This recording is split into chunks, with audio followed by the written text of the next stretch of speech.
way is haystaan waxbaa dhacay la leeyahay kulligood waa wada Soomaali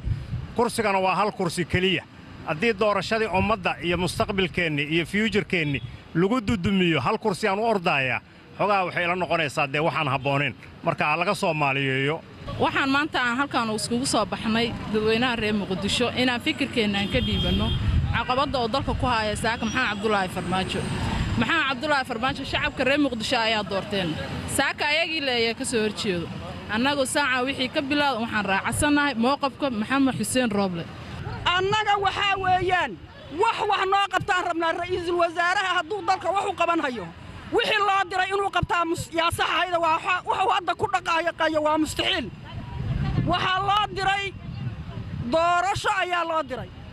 ma loo dirin inuu dhaho gaashaandhigii baan caydhiyey guddigii baan caydhiyey kanaan caydhiyey waxaan ugu baaqayaa dhammaan ummadda Soomaaliyeed guud ahaan iyo gaar ahaan dadka dhalinyarada iyo aqoon-yahanada iyo dadka waxgaradka ama dheergaradka bulshada ah inay maxalay ay la yimaadaan xal degdeg ah oo la kala dhaxgalo madaxweynaha iyo ra'iisul wasaaraha si loo fiiriyo ummadda masiirkeeda dambe iyo dawladnimada noo bilowatay oo noo hana qaadayna in uusan burbur ku imaanin imikana waxaan u tagayaa toos magaalada Muqdisho imika waxay ku soo biiraysaa wariyaha BBC-da Bella sheega oo Muqdisho ku jirta khadka Bella maxaa ugu dambeeyay xiisadda siyaasadeed بدان هدي أن كوجو بلابو حالة مجالة مقدشو جوجيد أد أي ودقنيا إلا ساكا ودقنا مركل لجي ماذا جوبها قار سيب أج دولة دقنت هي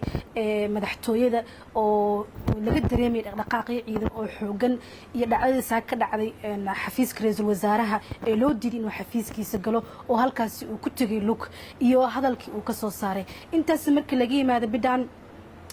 meelaha qaar ayaa waxa laga soo sheegaya warar kala duwan in ay jiraan dhaqdhaqaaqyo ciidan laakiin xaaladdu waa mid wali degan waxa laakiin jira oo wali meesha taagan walwalkii dadka waxay aad uga baqayaan wixii abriil bisheedii halkan ka dhacay magaalada Muqdisho in mar labaad ka dhacaan in ciidamada dawladda ay mar labaad kala qaybsamaan oo ay labada madax ee dawladda dhinacyada kala duwan ay raacaan intaas markii laga yimaado bidaan beesha caalamka oo maanta si degdeg ah oo hada shay khilaafka soo cusboonada ee madaxweynaha iyo ra'iisul wasaaraha ayaa sheegeen in arinta loo baahan yahay in wada hadal laga galo oo xal laga gaaro khilaafkan aanu u keenin in amniga uu saameyn uu ku yeesho. waad mahadsantahay Bella aad baad u mahadsantahay Bella sheega oo iga soo biirtay Muqdisho